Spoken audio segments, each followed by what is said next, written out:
Welcome to The Riff, where writer and investor Byrne Hobart and I discuss the major inflection points caused by technological change. Our weekly conversation covers the obvious and not so obvious ways in which markets and businesses will adapt as a result. Let's jump right in. Let's start with competition. You wrote about when competition matters. Yeah, so there's this trope in startup advice that you want to talk to your customers and you don't want to spend all your time thinking about competitors, but tech is also just an incredibly competitive space where companies die all the time, and they die because someone else shipped a better product. But it's usually like there are cases where you had two companies doing exactly the same thing and one of them did it better and the other one died. But that tends to happen fairly quickly. And really what happens with a lot of competitive threats is that the reason your competitor wins is that they actually understood what they were competing for and you didn't. Like if you look at the Facebook MySpace competition, there was like early in Facebook's existence, the bear case was MySpace is bigger and it's a network effects business. So you just can't win. Like you can have maybe something that gets trendy on a few campuses, but in the end, everyone's just going to move to MySpace because everyone else is already on MySpace. And that wasn't true. And it's interesting to think about why. And one of the reasons why was that I guess like there are multiple reasons why. Some of it just comes down to better execution. Like MySpace it was weird that the product existed within the company that built it, because that company was this weird conglomerate of sort of, if you were online in the early 2000s and like most, banner ads were not super popular. So there was a lot of really dubious, skincare stuff and spy cameras and weird penny stock promotions and things like that was what filled the banner ad inventory slots. And the company that owned MySpace was kind of a conglomerate of things like that. In fact, I think the MySpace domain was originally for an online storage service. It's like a Dropbox-esque thing. They've just repurposed the domain name. So like, it was weird that company ended up building one of the first really big social networks, but they did. And Facebook did outcompete them. And one of the reasons for that was that for MySpace, the thing that was central was the profile. And for Facebook, they thought of the profile as an expression of the person. So they were not trying to give you a digital life that's different from a real life. They were trying to give you a digital version, like a digital instantiation of your actual life. So your friends on Facebook were supposed to be your friends in real life. You were going to post pictures with your friends because you're all a part of the same actual social network. And that tied into another thing that Facebook did, which is that they started with Harvard undergraduates, so very, very high status group, and then could just move down the status gradient over time. So first it's the other Ivies, and then it's like the good state schools, and then it's the not so good state schools, and eventually it's everybody. And because of that, anytime you joined Facebook, you were always joining a higher status community than your default. So I think Facebook they realized they were in this different business, that MySpace thought of it as we are getting people to create these profiles in order to generate page views. And Facebook thought of it as your life is going to move online. The internet is going to permeate your life and Facebook's going to be a part of that. And so that's how they won. But if you thought of it as head-to-head competition, you could imagine a scenario where Facebook is just listing all of the things that this competing site does better than them. And it's like, well, on Facebook, you can't have auto playing music whenever you load someone's profile. And on Facebook, you can't create a profile for your dog. You can't create I guess we would now call it like a meme profile. I don't know what they would have called it 20 years ago, but you can't, there are a lot of things that you couldn't do, but it turned out that a lot of those things were kind of pointless from the perspective of moving your life online. They did make sense as a way to temporarily generate page views. So I was writing about this because ByteDance had a music product and they shut it down, and Spotify shares went up a little bit, but they didn't go up a ton. And I realized there are a couple things going on here. One of which is, if you are worried about competition, you can actually see it in the daily active user numbers or, in the time spent metrics. You don't have to wonder if there is some competitor that's rising. It will show up in the numbers if it actually matters. So that was one piece. But the other one was all of there are a bunch of services that will give you access to streaming music. And pretty much the way it works is that there's a basic streaming music product that pretty much anyone with money can probably execute on, which is you get rights from, you work with all the labels, you get rights to have access to their music, you have the same general library that is common across all of the platforms, and you're pretty good. And then every actual music service has to do something different. Sometimes it's that they have different distribution. Sometimes it's that they can be part of a bundle. So Amazon and Apple both have music products where they're including this as part of a larger purchase you generally make. Amazon does send me some kind of pleading emails from time to time reminding me that they do have a music service, but I've been listening to Spotify for a long time and it's fine and it's where all my data is. And so I'm probably not moving off of that. So like they all have some kind of advantage that is beyond just what is the basic product. And for every company that does this, that has a music service, there is some other angle to it. So Spotify's angle is just, we're going to be the best music service, or that was originally the angle. And then once being good enough was actually more accessible to more companies, once the labels decided that this is not going away and we've got to work with them, we've got to work with the streamer somehow, kind of got on board with that. Part of what they decided, I think part of what they realized was that audio consumption is kind of unique in that you can't multitask.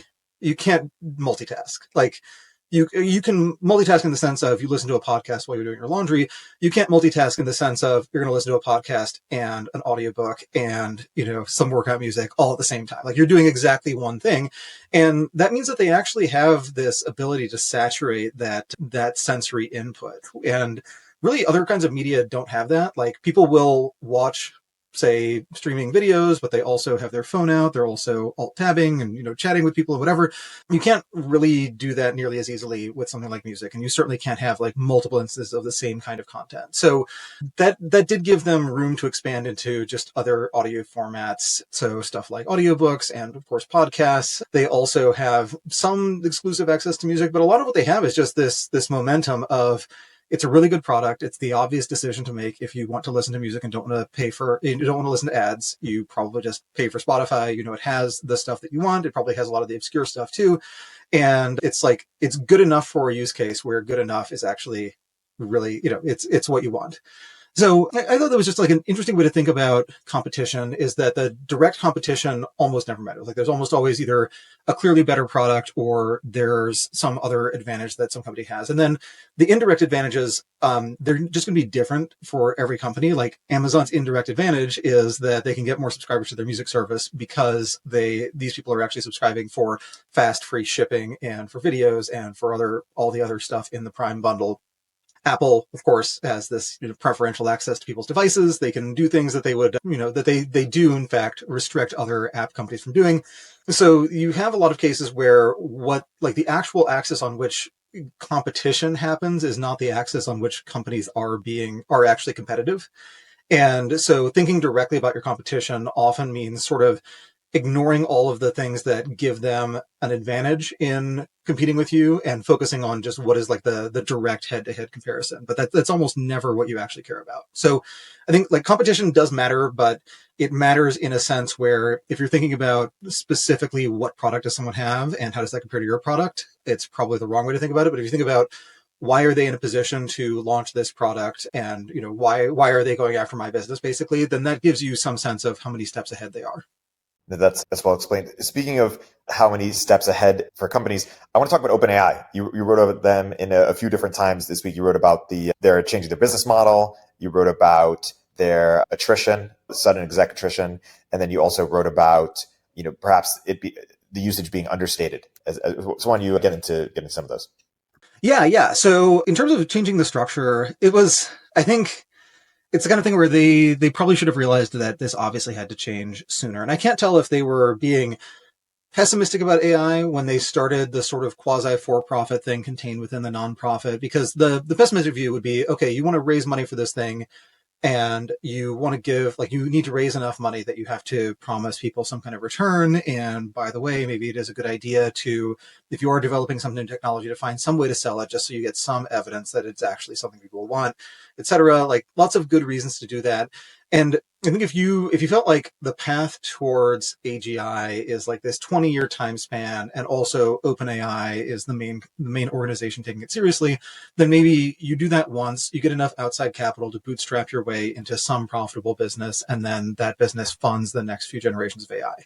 And then as they got more competitors, both within big tech companies and at the other labs, they did realize they need to put more money into this. And also I think the scaling laws were just not really visible at the time that they started raising money from investors who expected a return. So you can sort of forgive that part. And then I think the other case for doing it in that way, where you don't just turn your nonprofit into a for-profit company or start a for-profit company with a bunch of people from your nonprofit, they might have also been really, really optimistic. They might have felt like, we're going to raise, low single-digit billions. We're going to rent a bunch of time on GPUs.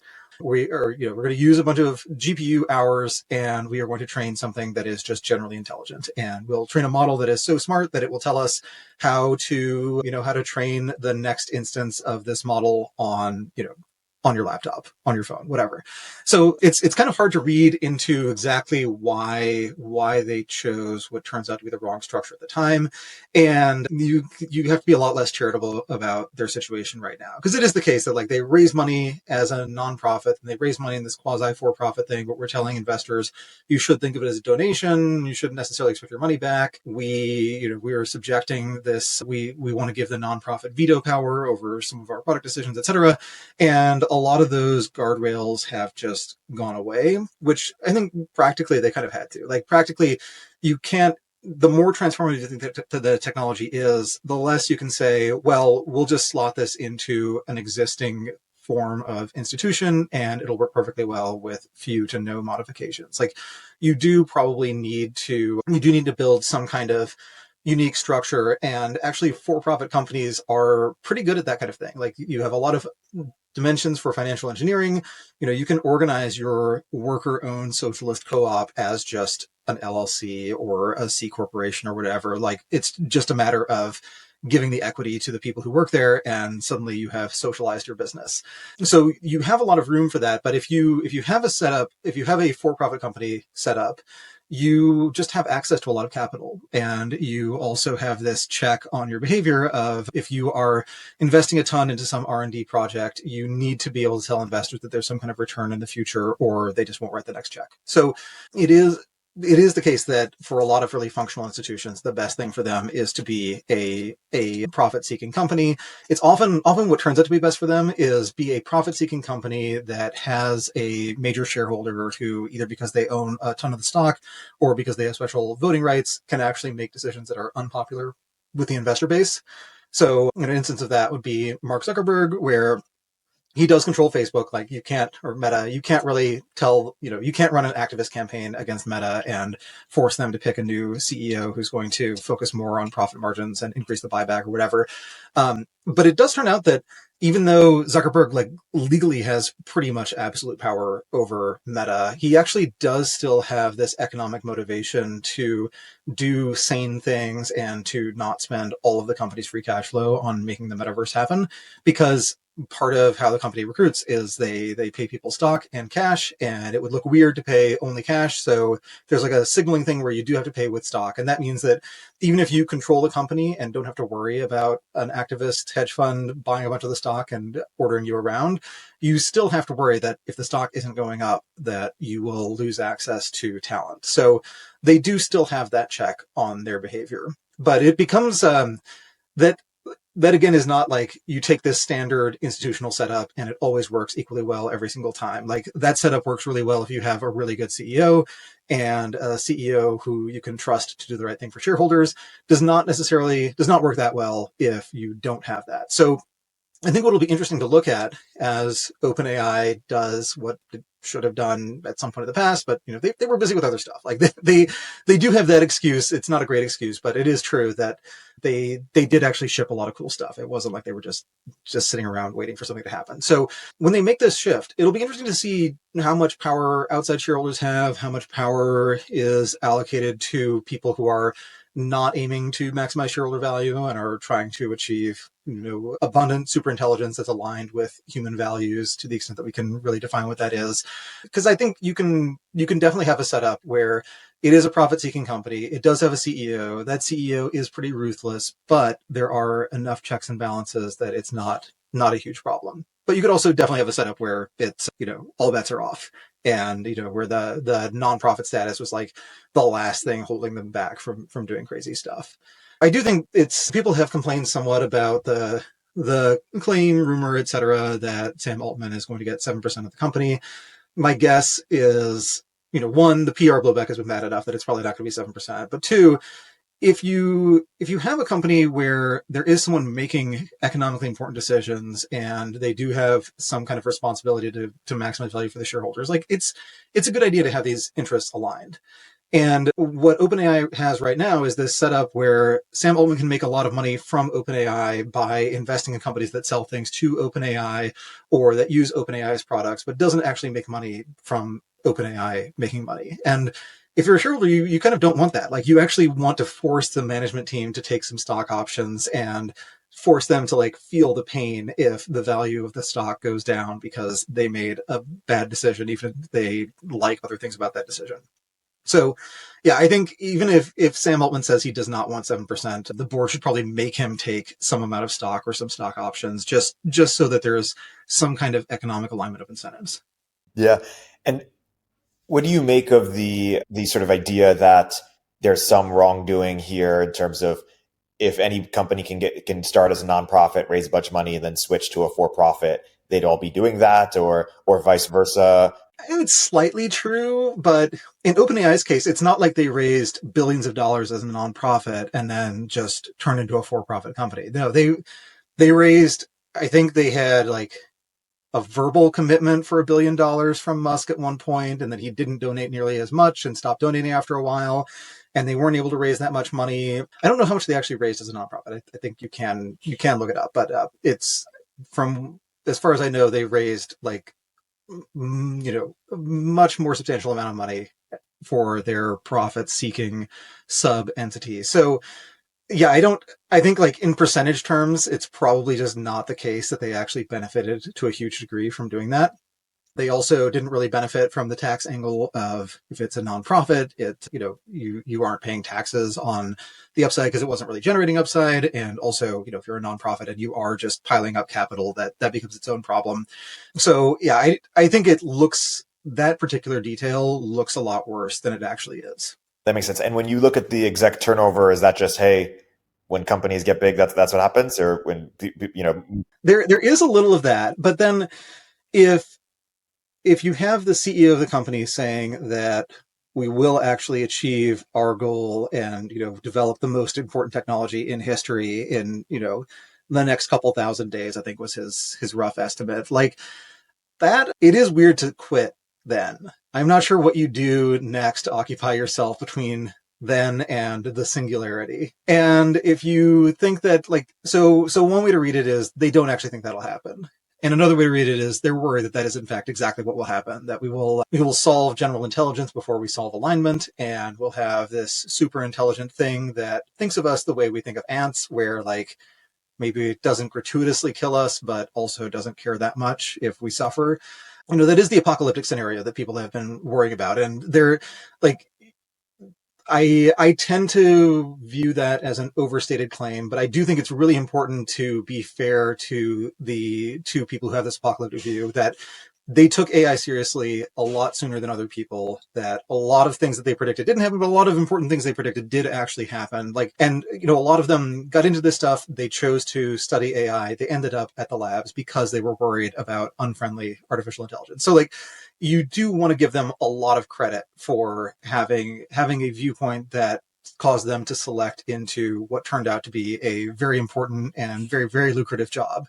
But also, yeah, I think the actual implementation details, it's one of the problems that a lot of smart people run into is they do view being smart as really, really important. And it is important, but it's not necessarily the most important thing. It's not the thing that makes the difference in every possible domain. I think presidential debates would look very, very different if intelligence could translate directly into political power and influence over others. It can translate indirectly in many domains, but directly there's a lot of noise in that transmission. Hey everybody, Erik here with a word from our sponsors. The tech world turns to the Brave browser for its unbeatable privacy protections. But did you know that Brave also has a private ad platform? Brave Ads offers first-party targeting, and it's been cookieless since day one, so you can relax while third-party tracking cookies disappear from the web. Today, millions of people turn to ad blockers to avoid being tracked and pestered online. But Brave's new ad model aligns incentives for users and advertisers. Users earn rewards for viewing ads, which they can save, spend, or pass along to their favorite creators. And advertisers score points for respecting user privacy, generating ROI without invasive tracking.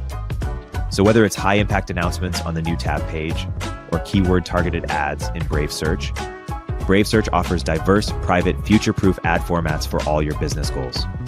Join the future of advertising at brave.com/ads. Mention Turpentine to get 25% off your first campaign. Yeah. Do you think OpenAI is going to be $1 trillion company, or like do you think it's going to be allowed to be that big, or as where do you stand on sort of the nationalization or regulation front? I think it's kind of like the old Bitcoin bull case of, if governments try to ban it, it's probably too late. And so you view every attempt to ban it as bullish, as like they're panicking and they're doing what would have worked 12 months ago, but it won't work this time.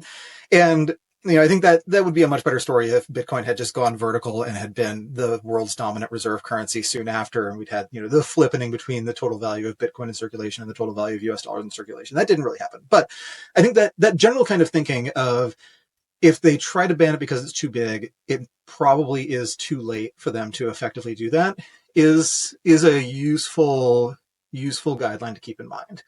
And I'm not, I don't know. I could see probably actual nationalization is not that likely, except in the event of a crisis. And I think in a crisis situation like that, I think there'd be a lot of people internally who would say, we do not actually trust that the US government would do a substantially better job. And also we think that we have the means to prevent this because we've got the intelligence and they don't. I don't know if that if that viewpoint is actually defensible against someone at Microsoft making the call of just, turn off the OpenAI data centers. We'll compensate our other customers later, but just turn this off now. And I think that is actually maybe an instance of, intelligence is really, really good, but it's not the only thing that matters. Is that no matter how smart you are, if someone thinks that you are super smart, super persuasive, could persuade them to do anything, they will presumably do what they can to not listen to you and also shut you up. And in the case of an AI, that does mean just turning off the hardware in which it runs. And because people who worry about AI existential risk have thought about this kind of thing for a very long time, there are plenty of counter arguments to that, like, as soon as it's intelligent, the first thing it will do is distribute itself across a bunch of different data centers, so you can't turn it off, and it will create this giant botnet and be running on every single computer that has internet access because it will figure out all the 0 days, etc. Maybe, but it also does not actually seem that likely that you could pull off something like that fast enough to not get spotted. It is a scenario that you can definitely worry about if that's your thing. But I think there are just a lot of roadblocks to AGI getting super powerful, super fast.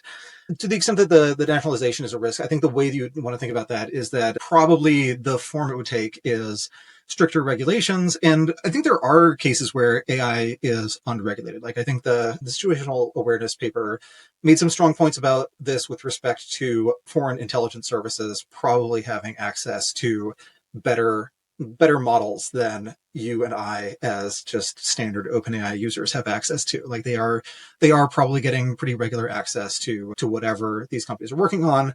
And that is the kind of thing that I think it's reasonable for the government to step in and say, if you're working on really, really powerful models, you need to vet your people, you need to have very strict information security rules, and it is your fault if the Chinese government has access to all the stuff you're building. So yeah, that nationalization thing probably happens on the regulatory front, with limitations on what they can do, maybe more liability for the model creators. I don't know that that's the ideal framework. I think liability for model users probably makes a lot more sense, and that's how we do it with every other technology. We don't fine car engine manufacturers for making engines in cars that kill people. We tend to think of that as a problem with the person who actually ran someone over. Maybe AI is qualitatively different, but that seems to be the equilibrium we've hit for a very large number of technologies, is that it is, we try to set things up so that user error is what causes this technology to have massive negative consequences, and that we punish the users for their user error instead of punishing the company for building something general purpose that can be used for bad purposes. Because that's if it is general purpose, it has a lot of bad purposes to which it can be put. On the question of, will OpenAI become $1 trillion company? I I would have to think very hard about what price I would quote if someone asked me to sell them a call option on OpenAI struck at whatever share price gets you to $1 trillion valuation today. Because it is, as these models get more capable, they like every incremental improvement in capability means that there's a larger set of jobs they can do, and it generally means that these jobs are better paid. So, if your AI goes from it can do everything a customer service agent can do to it can do everything that person's boss can do to it can do everything the general counsel of the company that employs that customer service person can do, like every incremental step of that, it's getting more general, more intelligent, and it's replacing higher and higher income jobs. I don't know how much pricing power they will really have. Like the AI general counsel, maybe it exists as a special product that OpenAI sells you for, $20K a month. And that's actually a really good deal because you were paying your general counsel $30K a month.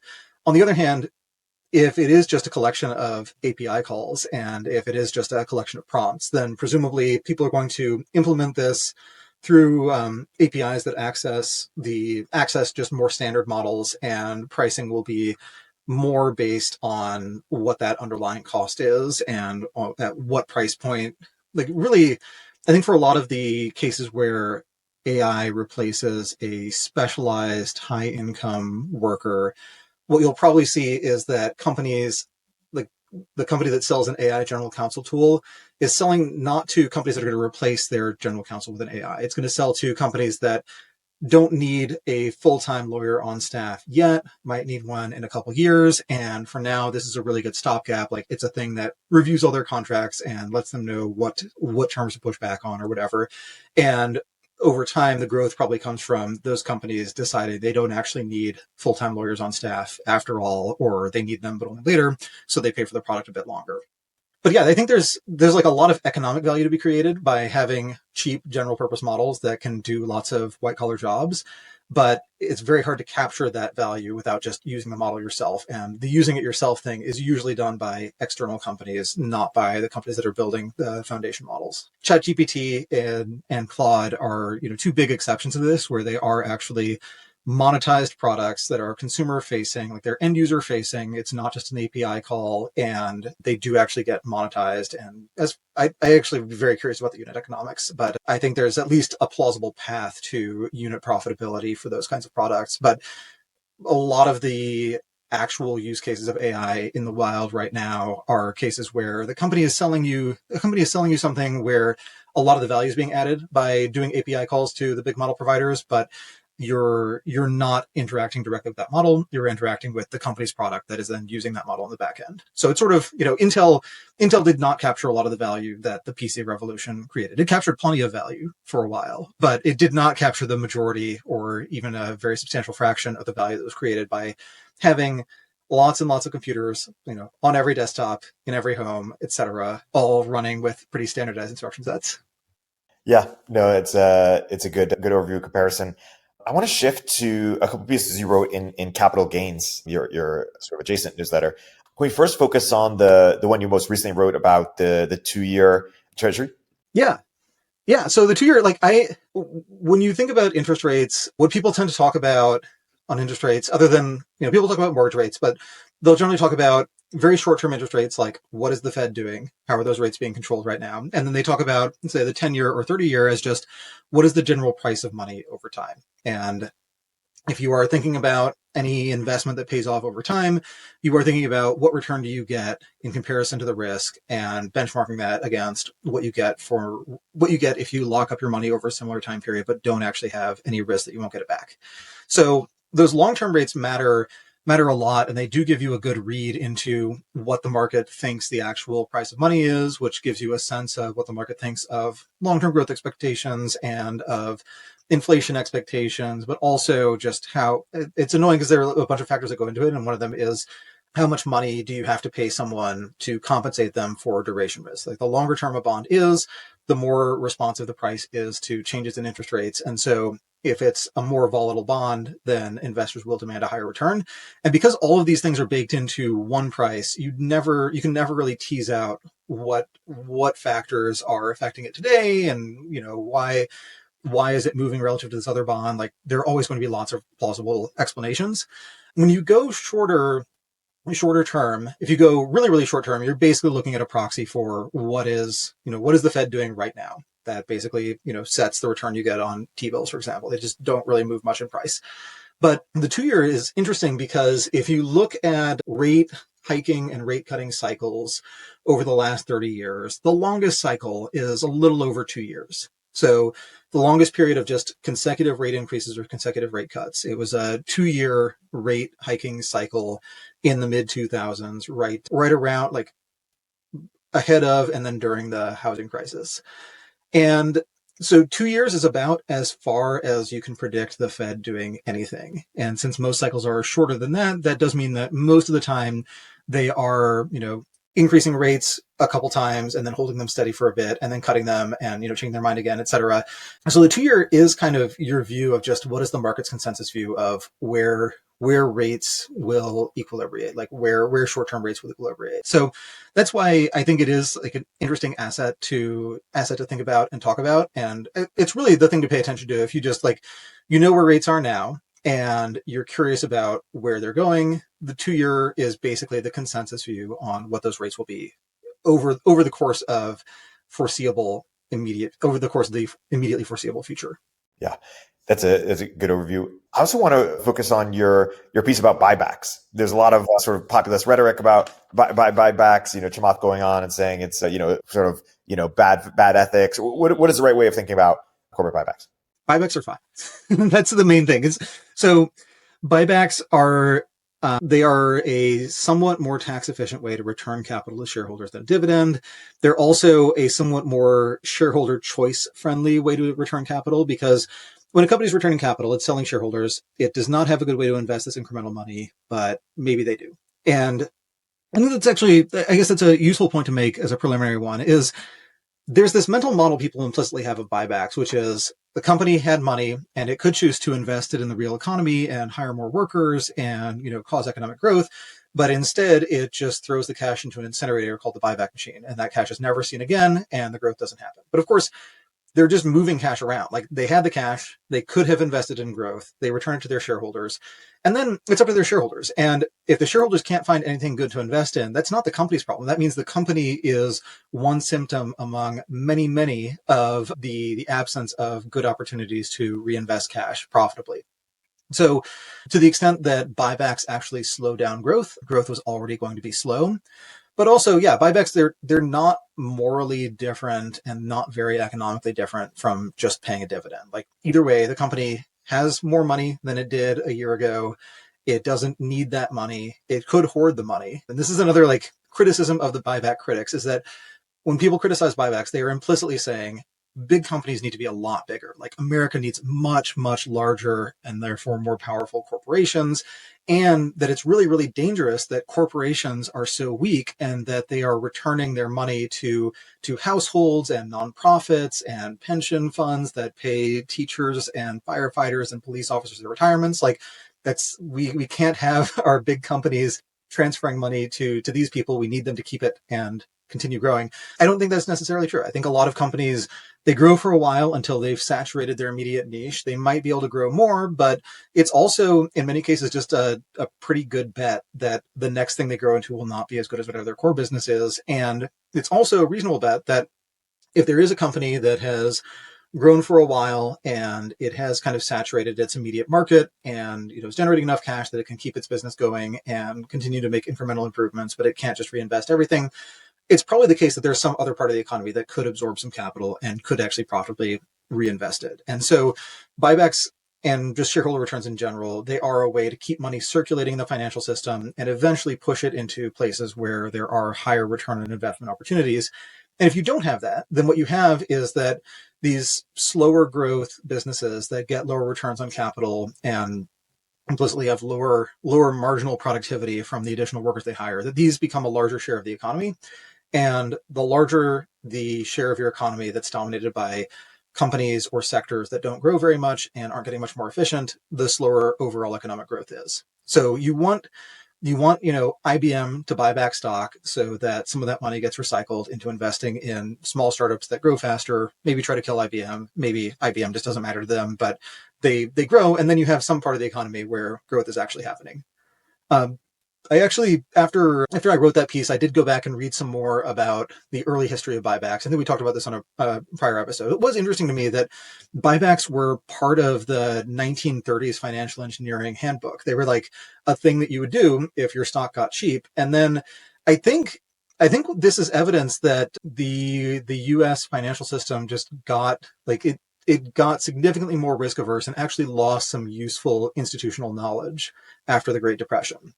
Because you did have companies in the Great Depression where their main asset was stock in other companies or bonds issued by other companies. And so they could buy back, if they could buy back their stock at less than the value of those holdings, they're basically buying $1 for 50 cents. It's a pretty good deal.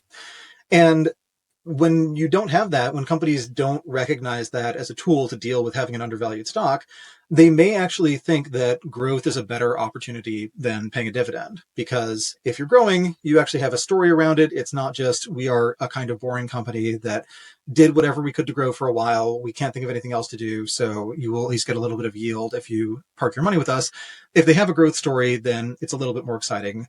And so I think it actually encouraged some companies that were just not very good at growth, like they should not have been a larger share of the economy, to continuously reinvest in their business and become a larger share of the economy. So I think that when the SEC clarified its rules, said buybacks are not market manipulation, and that here are the specific cases where you can do them and it's definitely fine, I think that was actually very, very good for the economy. And since, all American workers are employed by some part of the economy, when something is good for the economy, some of that does trickle back to the workers. Doesn't necessarily happen on the optimal time scale. And, I think if I were trying to design an economy top down to be as maximally efficient as possible, I don't think that making sure that shareholder buybacks exist is like very high up on the list of priorities, but it does actually help incrementally, and it's kind of pointless to block them. And most of the complaints I hear about them are just not very well thought out. There's like, you really, if you were complaining about how money moves around in the economy, it is really good to just like mentally have some balance sheet in mind of, this money doesn't disappear. Like,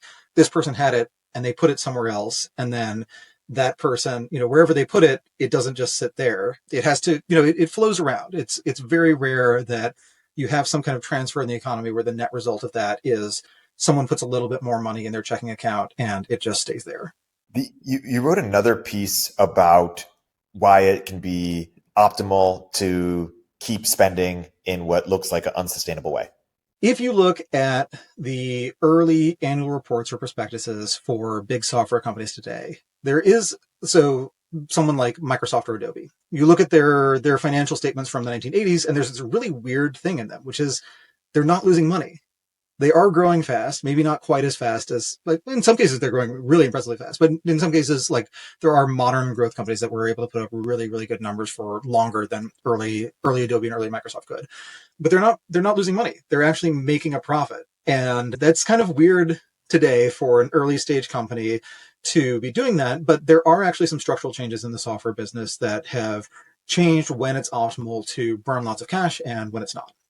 So if you think about early Microsoft or early Adobe, they are selling software to either like directly to end users, like someone bought a computer and now they're going to buy an Adobe product and use it on their computer, or they bought a new computer and it came with a bunch of Microsoft stuff pre-installed.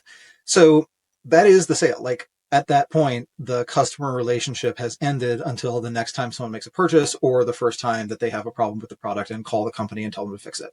So in that model, like if you are Microsoft and you spent X million dollars on Word and you made less than X million dollars of revenue on Word, you have a bad business and something is broken and needs to be fixed. So with those one-off purchases, like every time someone, like the set of software products that a company develops, they do actually need to be profitable on average, unless there is some kind of argument that there's like a cross subsidy of, okay, we lose money on Windows, but if everyone's running Windows, we can sell Office to everyone and we can get everyone to use Internet Explorer and then they'll all use MSN search and maybe we'll monetize that somehow.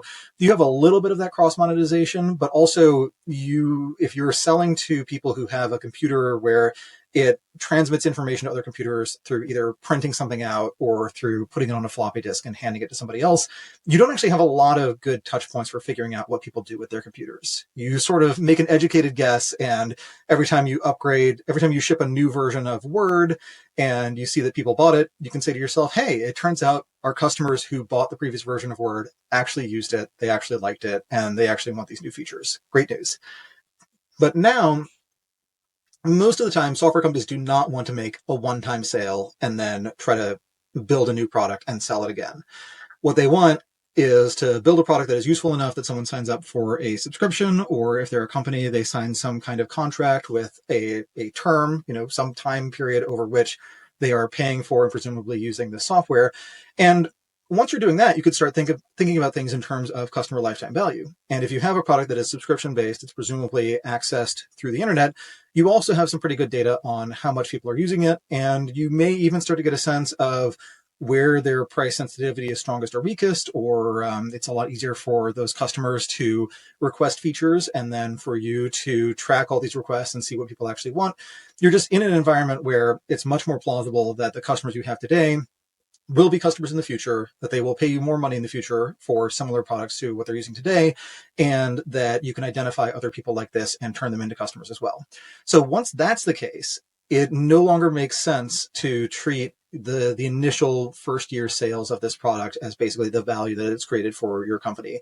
Instead, you're thinking of the total potential revenue you could get from these customers. You're thinking of all the things you could do to get them to pay you slightly more, and all the things you could do to prevent them from switching to a competitor's product or just not using a product in the categories in which you sell.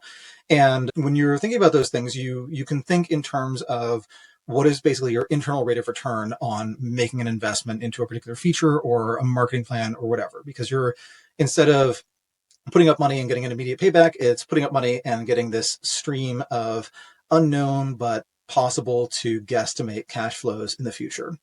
And so, of course, if you know that that's true, if you know that people who are using your product are probably going to use it for the next 5 years, then if you're making a profit in year one, it's because you're not spending enough on sales and marketing, or you are overcharging for now, and someone else who spends a bit more on the software engineering and product side will actually be able to build a better product and sell to your customers and ruin your business. It's like all of these companies, they are modeling out what is the long-term return, like what is the net present value of a customer who we pay X amount to acquire today. And you can basically add the more fixed cost of building the software itself into that model. And you can say, we are paying X million dollars in order to have the opportunity to turn $50 of marketing spend into $150 of present value of future gross profits from this product. And then you do have to figure out what is your actual addressable market. You also have to make sure that that $50 cost of customer acquisition is not that, you asked a bunch of your friends to try the product, 9 of them signed up, and then you spent $500 on Facebook ads and got one person to sign up for the demo. Like, that is technically a $50 CAC, but realistically your CAC is over $500 instead. So, and that does blow up a fair number of companies that they kind of guess what their initial unit economics are. They get some initial traction with some kind of marketing channel. They completely saturate that channel, and all the other channels have much worse return characteristics. But usually something like that is the rough way that you think about these software economics. And what falls out of that is you do want to be losing money while you're growing, and you want to do that in order to be as large as possible, as quickly as possible. And that's when you actually harvest your profits. And in that instance, what actually makes companies like Microsoft and Adobe really interesting is that they were actually able to navigate this shift. Like, they were originally in the business of, they make something and they sell it, and if they sell it for less than it costs to make, their business is very rapidly going to zero. Now they are in the business of, they make something, they sell it continuously, they find more people to buy it, they find more things to sell these people, and they just keep on going. And it's not an easy transition, especially because in year one, you are like, for the person who would have spent $500 on this product and is instead going to subscribe for $100 a year, like, you did just eliminate 80% of the revenue that year. But you probably added enough lifetime value that it was worthwhile, but you had to explain that to your investors. You also had to get companies on board. And of course, the companies, especially the big companies, they're doing the same kind of calculation. They're not necessarily calculating the net present value, but they are thinking about how, okay, as we grow, we pay this Microsoft tax, we pay this Zoom tax, we pay a tax, an implicit tax for every product where adding one more person to our headcount means adding one more seat to our plan for this kind of product. So that is one long-term consequence of this shift in software economics, is that it makes the long-term gross margins of every company that uses a lot of software look worse, because now their growth does entail paying a royalty to all the software companies they buy software from.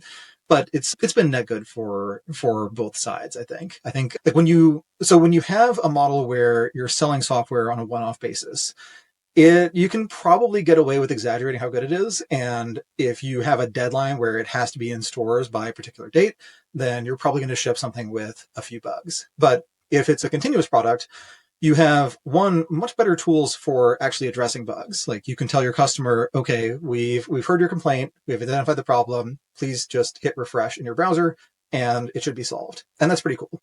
But you also have an incentive to not ship a really buggy version 1.0, even though you can make those fixes, because what you're doing when you ship that first version of the product is you're giving everyone a first impression about your company, and they're deciding whether or not to actually sign up for a subscription. So I think it's actually done good things for software quality as well, and for incentives towards having higher quality software. That's a helpful overview. Circling back to some topics you wrote about this past week, talk about China and what's happening in equities. Yeah. So I'm kind of kicking myself for missing this, because I was reading about and writing about the bull market in Chinese government bonds and how the Chinese government was frustrated by this, because for the point earlier about how the 10-year bonds partly encode what our view of long-term real growth in the economy is going to be. If you expect lower real growth, then bonds are a better deal. They will still pay you some amount of money. And if there aren't other things to invest in, more money has to flow into bonds. So yield on bonds goes down, price goes up. You as a bondholder are happy. China has bonds. The government issues bonds. And they were worried earlier this year that the yields were going down. There was this bull market in Chinese government debt. And since the Chinese government still puts out GDP targets, they still sort of try to hit them. It's a bad sign if people look at those targets and say, actually, I would rather just lend my money to the government and know that it's safe instead of betting on future growth. So they tried to limit the ability of banks to lever up and buy this debt. They tried to just tell banks to stop buying so many government bonds and tell brokerages to stop pitching these to their customers. But the other thing that they could do is solve the supply side of that problem and create more long-term debt somewhere else. And so what a few local governments in China have been doing, and in China, like local governments test things out and then those things spread to other parts of the country. It's kind of, federalism with Chinese characteristics, and has worked very well in the past. So local governments were relaxing their restrictions on who could buy homes, how big a down payment you needed, relaxing some of the rules on property speculation in general. And part of what that does is it tells you, okay, the Chinese government is going to let people speculate in housing again. It's going to let people borrow a ton of money and buy houses and apartments and things, which, is part of how they got into this problem in the first place. But it also means now there's a big supply of long-term debt, because if you are borrowing, then someone has to lend you that money. And so I think what they were partly trying to do was force some financial intermediaries to sell their long-term government bonds, because now they have mortgage loans to replace that kind of long duration fixed income part of their portfolio. So I think they were sort of engineering a bear market in bonds, and a side effect of that was creating a bull market in equities. But I guess it is the kind of thing you could theoretically see coming, where the government says, we have this problem. It is that bond interest rates are too low, and we try various things to solve it. They don't seem to fully work, or they work temporarily, and then the same process keeps happening. And so if they've tried a bunch of things and those haven't worked, they're going to try something else. And what they did end up doing ended up having this really positive effect on equities. But I think if I'd been thinking about these possibilities more seriously in advance, I would have said, okay, pretty high odds of that. And then small chance they just decide, okay, we're going to, have some massive anti-corruption campaign, and we're going to stop talking about GDP so much, and legitimacy is going to be about, about Xi Jinping thought and Marxist-Leninist ideology, and not about GDP growth anymore. Or we're going to invade Taiwan, and maybe that'll distract you, and you'll stop thinking so much about government bonds and long-term growth and things. But instead, like the more pragmatic thing to do was just fix that problem by creating a new supply of long-term debt, and that meant credit expansion, and that's typically pretty good for equities for a while. It does mean that they have exactly, like, they are now worsening exactly the problem that they've been dealing with for a while, which is a very levered property sector and pretty unsustainable prices in real estate. But if they did feel that less access to credit was slowing down economic growth, then they lost one of the best ways that countries have to deal with a credit overhang, which is they can in fact grow their way out of the problem. And this is something that China actually did in the 90s, where their banking system was much more state controlled at the time, was making lots of loans to state-owned companies. A lot of those companies were not actually very creditworthy. And so a lot of their banking system was massively insolvent. But China's economy was still growing, and the banks there wasn't going to be a run on the bank. And so you could argue as a shareholder of these banks that even though they're insolvent, they are filling that balance sheet hole pretty fast, that the government now understands that you can't just endlessly lend to state-owned companies that don't make any money, that eventually that means that the bank doesn't have any money either. Whereas in a growing economy, there are just a lot of reasonable places to lend where you can make good money. And the people who invested in Chinese banks at that time when they were doing that restructuring did actually do quite well. So that is also something that is a lot easier to pull off when GDP growth is between 8 and 10% a year, instead of, struggling to hit 4 or 5% a year. So yeah, we'll have to see. It could be that they get their own lost decade, lost generation, the way Japan did, and it just takes a really long time to work off that debt. Last topic, you wrote about this idea, this sort of thought experiment, that if you knew the headlines tomorrow, and could you make some money? Or if you knew what was happening in all media companies, have this information. Yeah, let's talk about this experiment. Yeah, so this was a really, really fun app, or like, mini site game thing from Elm Wealth Management. They also put out a paper on it. Make sure I have, it's just Elm Wealth. Okay, so Elm Wealth did this thing where you can look at the Wall Street Journal headlines for the day after the day on which you trade. So it's basically like if you trade at, like, you buy or sell at Monday's close, and then you exit that trade at Tuesday's close based on what you read in Wednesday morning's Wall Street Journal. And, I guess the super naive view is, okay, it's an infinite money machine. You just read the newspaper and figure out if the news is good, in which case stocks go up, or the news is bad, in which case they go down. And then the next order sophistication thing is to say, no, since markets are all about surprises and all you see is the data point, you don't actually know if it was a positive or negative surprise.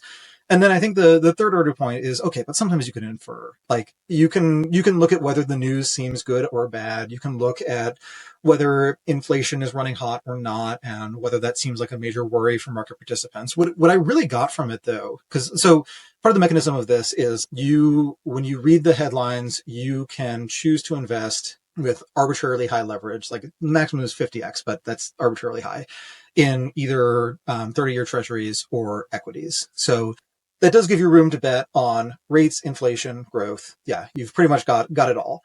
And part of what I found was that you could sort of cheat, because if you read the front page, you can basically tell what year it is. If you remember what was going on that year, you sort of have an edge. Like, if you remember, it was a bull market, you probably want to be long. If you are looking at these headlines and you're like, these are very 2008 flavored, it's probably not a great time to own equities.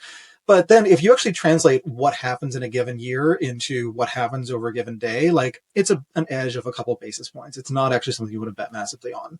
And part of what they wanted to illustrate with this is, if you have a lot of leverage, even if you do have an edge in terms of being more right than wrong, you can lose so much on your bad trades that you actually end up behind. And so one of my friends posted on Twitter that he asked ChatGPT to reason its way through some of these headlines and figure out what trades to make. And he told it to use as much leverage as it wants to. And it was right more than half of the time and lost 90% of its bankroll, because if you are wrong and you're leveraged 20x and the stock market goes down 3% that day, you just lost 60% of your money, and now you need to make 150% to get back to even. So a lot of that exercise was about trade sizing. And I also felt like, so at one level, it feels like, okay, this is unfair because I have all this background in history. On the other hand, it's unfair in the other direction because if I'm reading the newspaper today, I do have a better sense of what investors are worried about and what they're excited about and just what the context in which you'd view any given headline is. So there's always a grass is greener kind of thing going on. But yeah, I highly recommend checking it out and trading away. And yeah, post your results on Twitter because it's good to compare everyone's numbers. Yeah. Well, with that, we're just at time. Byrne, this was a great overview of your posts. As always, until next time. Yes, indeed. Talk to you next time. Bye. Thanks for listening to The Riff. Please go follow and subscribe, give us 5 stars, and check out Byrne's excellent newsletter, The Diff, if you haven't already.